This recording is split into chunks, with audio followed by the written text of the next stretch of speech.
और अम्बेडकरवादी संसद का अगर कोई सबसे महत्वपूर्ण लड़ाई का हथियार है, इस देश में मुकदमा उनके ऊपर नहीं होगा जो कहेंगे चाकू तेज करके घर में रखना होगा क्योंकि हमारा धर्म खतरे में है। पता है कि नहीं आप लोगों को? चाकू तेज करने की बात कोई करता है कि नहीं? और तो और इस प्रदेश में कुछ लोग फकीर बन गए तो कोई जुबान काटने पर इतना रुपया और जो है गर्दन काटने पर इतना रुपया। और हमने पढ़ा था संत न छोड़े संतई कोटिक मिले असंत और मलय भुजंग ने पे दिया शीतलता न सजंत। ऐसे संत लोग जो काम क्रोध लोभ मोह अहंकार से ऊपर हो जाते हैं, जब ऐसे संतों को देखा आजकल के तो याद आ गए हमारे संत कबीर फकीर, और उन्होंने कहा मन ना रंगाए रंगाए जोगी कपड़ा। अचानक मेरी आंख खुल गई। ये मामला घपला का है भाई। माला तो कर में फिरे जीभ फिरे मुख माए और मनवा तो चौदिस फिरे यह तो सुमिरन नाय। और इसलिए उन्होंने कहा कि मुँह को कहाँ ढूंढे रे बंदे मैं तो तेरे पास में। कुछ लोग आएंगे आपसे कहेंगे कि अरे तुम कहाँ ये बैठे हो। हालांकि यहाँ तो वैचारिक लोग हैं। वैचारिक लोग अपने गांव में जाकर देखिए, वो लोग कहते हैं आओ धर्म खतरे में है, आओ जो है मंदिर बनवाना। अब यह तो बाराबंकी में बोल रहे हैं बगल में मंदिर बन रहा है, बहुत अच्छी बात है, बनाइए, आपको जो मन करे वो बनाइए। लेकिन हम आपसे केवल ये पूछेंगे, बाबा साहब और वैचारिक क्रांति की लड़ाई ये है कि जिस दिन मंदिर जाने वाली भीड़ स्कूल कॉलेज और विश्वविद्यालय जाने लगेगी उस दिन इस भारत को विश्व गुरु बनने से कोई रोक नहीं पाएगा। हम तो आपका विरोध भी नहीं कर रहे भाई, हम तो आपसे कह रहे उत्तर प्रदेश में आप बता दो सबसे बड़ा विश्वविद्यालय आपने कोई बनाया क्या? कोई हॉस्पिटल बनाया क्या? कोई स्कूल कॉलेज बनाया क्या? और केवल एक इशारा करके जा रहा हूं मेरे गांव के लोगों, आपको पता नहीं है आपका क्या क्या लुट चुका है। नई शिक्षा नीति 2020 इस देश में लागू हो चुकी है और नई शिक्षा नीति कह रही है कि पहले होता था कि 2-3 किलोमीटर पर स्कूल खोले जाएंगे, सर्व शिक्षा अभियान चलाया गया, घर घर के बच्चे स्कूल जाएं, पढ़ें, अपना मुस्तकबिल बनाएं। नई शिक्षा नीति कह रही है जिस स्कूल में 3000 से कम विद्यार्थी होंगे उस स्कूल को दूसरे स्कूल से मर्ज कर देंगे और दोनों मिलाकर भी विद्यार्थी पूरे नहीं हुए तो इन स्कूलों को बंद कर देंगे। डिग्री कॉलेजों में 5000 से कम विद्यार्थी होंगे तो बंद कर देंगे और अगले 15 से 20 साल में 45,000 सरकारी डिग्री कॉलेज इस देश में हैं उनको कम करके क्लोजर और मर्जर की पॉलिसी से 15,000 डिग्री कॉलेज बता देंगे। बताओ इस देश के लोगों, आपको स्कूल कॉलेज विश्वविद्यालय नहीं चाहिए क्या? आपको चाहिए कि नहीं? स्कूल कॉलेज विश्वविद्यालय चाहिए कि नहीं? और आपने जिनको वोट दिया वो कह रहे हैं विश्वविद्यालय और स्कूल कॉलेज अब बंद होंगे, हर जगह ठेके पर प्रोफेसर। मैं खुद एक ठेके पर प्रोफेसर हूँ। ठेके पर कुछ लोग अमर होने के लिए पैदा होंगे कि सब इतिहास मिटा दो, दुनिया याद करे। तो एक ही प्रधानमंत्री हुआ, फकीर आदमी है जी, हमारा क्या है, हम तो झोला लेके चल जाएंगे। हमारे और आपके बच्चों का क्या होगा भाई? हमारे आपके झोला लेके जाने की नौबत है क्या? और लोगों ने आपके बीच में सांप्रदायिकता की आग भर दी है। केवल लड़ते रहो मंदिर मस्जिद के नाम पर, केवल लड़ते रहो हिंदू मुसलमान के नाम पर, और आपकी शिक्षा बर्बाद कर दी गई है। और वही उस प्रधानमंत्री का दोस्त जिसे दुनिया का दूसरा सबसे अमीर आदमी बना दिया ना फकीर ने, अब शेयर बाजार गिर रही है, पता चला अगला हवाई जहाज पकड़ करके वही झोला लेके चलना दे। वो झोला बहुत बड़ा हो चुका है, उसमें हमारे आपके बच्चों की शिक्षा बिक गई है, रोजगार खत्म हो गया है और सम्मान स्वाभिमान खत्म हो गया है। मैं केवल आगे के वक्त अपनी बात रखेंगे तो मैं बस केवल ये गुजारिश हूँ कि विश्वविद्यालय में पढ़ने पढ़ाने वाले हम लोग हैं, हम आपसे केवल गुजारिश करने आए। हम लोग या चंद्रशेखर भाई बैठे हुए, नीरज पटेल बैठे हुए, आर.एस. पटेल और हमारे लेखक साहब हैं, अगर शिक्षा न मिले होती डॉक्टर भीमराव अंबेडकर, लोग कहते हैं कि एहसान कर दिया कि उनको संविधान सभा में प्रारूप समिति का अध्यक्ष बनाया।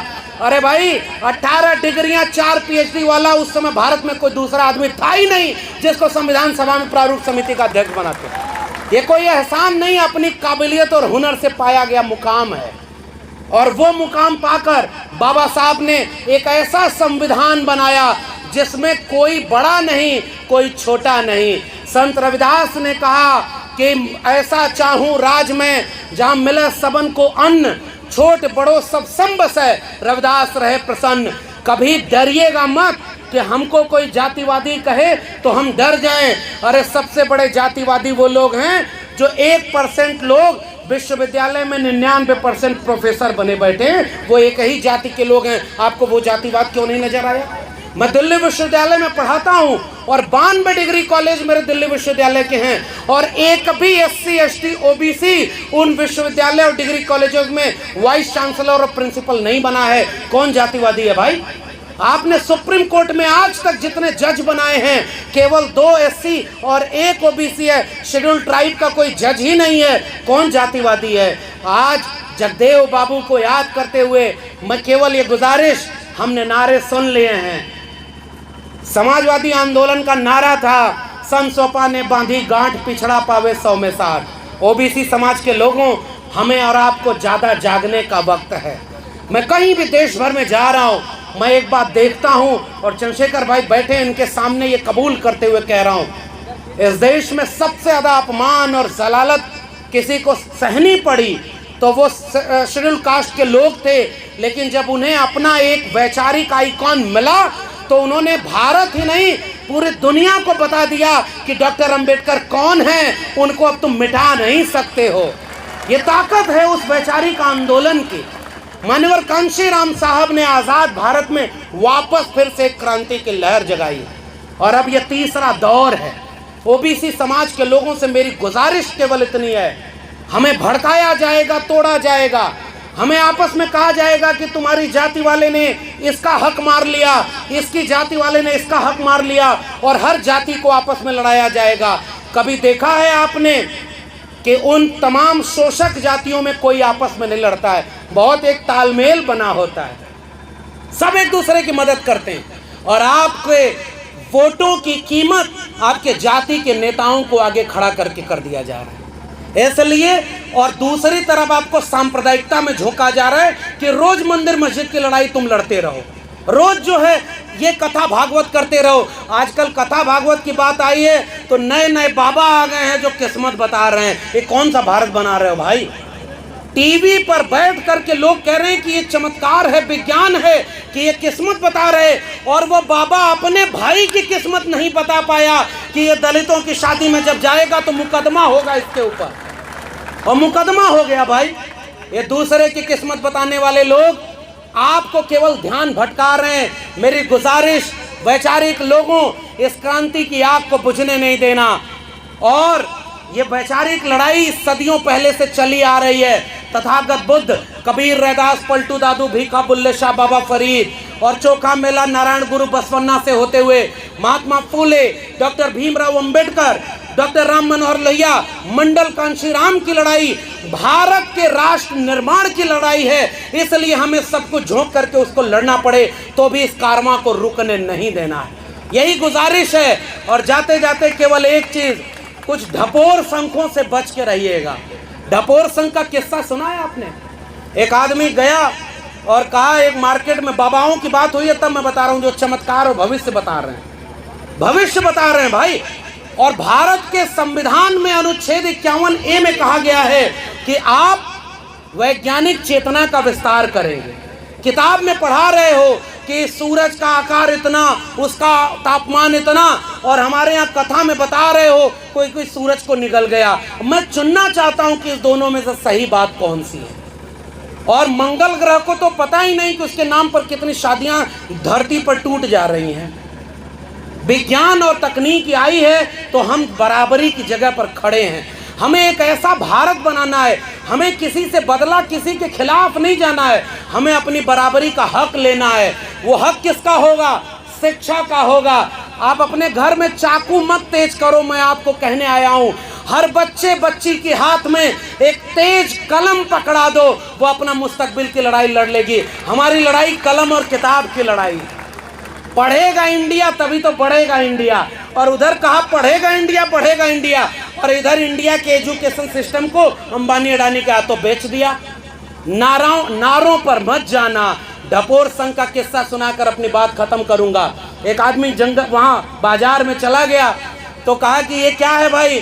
तो कहा कि ये बहुत कीमती चीज़ है। तो कहा क्या है? तो कहा ढपोर शंख है। तो कहा ये क्या काम करती है? तो कहा आप जितना मांगोगे उसका दुगना देती है। तो वो आदमी गया और कहा कि ढपोर शंख 1 रुपया दे। तो ढपोर शंख की आवाज़ आई कि 1 रुपया क्या 2 रुपया ले? वो आदमी खुश हो गया, कहा 2 रुपया दे। तो कहा 2 रुपया क्या 4 रुपया ले? वो आदमी कहा कि अरे इस ढपोर शंख को हमें दे दो। उसने अपनी पूरे जीवन की पूंजी लगाकर ढपोर शंख खरीद लिया, घर में ले आया, सबको बुलाकर घर में आया और मोहल्ले को बुलाया कि देखो मैं कितनी नायाब चीज़ लेके आया हूँ, जो मांगूंगा उसका दुगना मिलेगा। सबको बुला के बिठा के और कहा कि ढपोर शंख चलो अब 1 रुपया दो। तो उधर से आवाज़ आई 1 रुपया क्या 2 रुपया लो? तो उधर से फिर कहा अच्छा चलो 2 रुपया दो। तो उधर से आवाज़ आई 2 रुपया क्या 4 रुपया लो? तो उसने कहा अच्छा चलो 4 रुपया दो।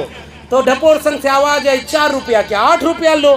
करते करते जब गया तो कहा कि अरे तुम 1000 रुपया दो। तो वो कही 1000 क्या 2000 दो।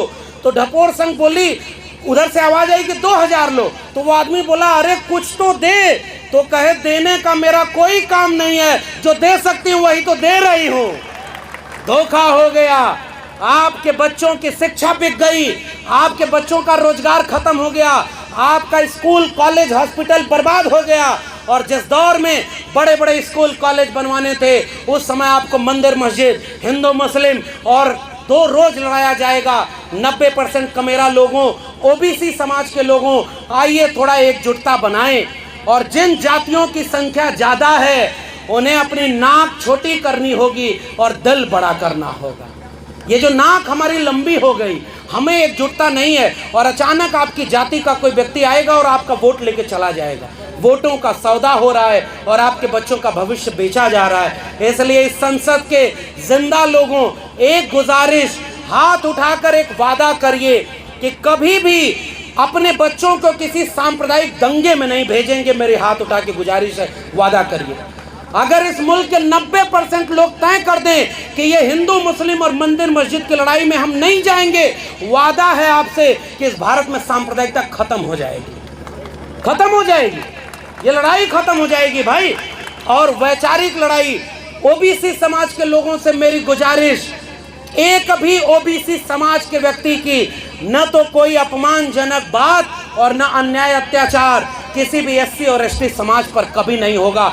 जितने ओबीसी समाज के लोग हैं एक बार हाथ उठाकर वादा करिए और वादा अपने गांव में भी चल के कराइए। एकजुटता बनाने से बनेगी और हम सब लोग जाति व्यवस्था के शिकार हैं। आओ मिल करके एक वैचारिक ईमानदारी से एक बड़ी एका बनाकर, और तमाम हमारे नए लोग, मैं तो बहुत उम्मीद से देखता हूँ वैचारिक क्रांति का कारवां जो चला था एक समय, और हम सारे लोग, बाबा साहब से लेकर ये विरासत न होती तो हम लोग न होते। और आखिरी बात, हमारी आंखों के सामने भारत का संविधान है। पीढ़ियां पूछेंगी कि तुमको भारत के संविधान का लाभ मिला, तुमको सरकारी शिक्षा मिली, सरकारी रोजगार मिला, तुम पढ़ लिख लिए, और तुम्हारे सामने भारत का संविधान बर्बाद करके कोई आके कह रहा है कि संविधान बदलना है, हिंदू राष्ट्र बनाना है, कोई कह रहा है कि इसको ये बनाना है, संविधान खत्म करो। आप क्या कर रहे थे? मैं कम से कम आने वाले लोगों को कहूँगा कि मैं भारत के संविधान को बचाने के लिए, मोहब्बत, भाईचारा और बहनचारा बनाने के लिए, शिक्षा और रोजगार के लिए, मानव मानव में प्रेम के लिए, सबको हक और बराबरी के लिए एक दिन बाराबंकी में अम्बेडकरवादी संसद और मंडलवादी संसद आयोजित हुई थी। आने वाली पीढ़ियों को आंख मिलाकर मैं कहूँगा कि मैं अपने हिस्से की लड़ाई लड़ रहा था ताकि आने वाली पीढ़ियाँ हम पर नाज करें, हम पर अफसोस न करें। आपने मुझे सुना, बहुत बहुत धन्यवाद। जय भीम, जय मंडल, संविधान जिंदाबाद, उल गुलाम जिंदाबाद, इंकलाब जिंदाबाद।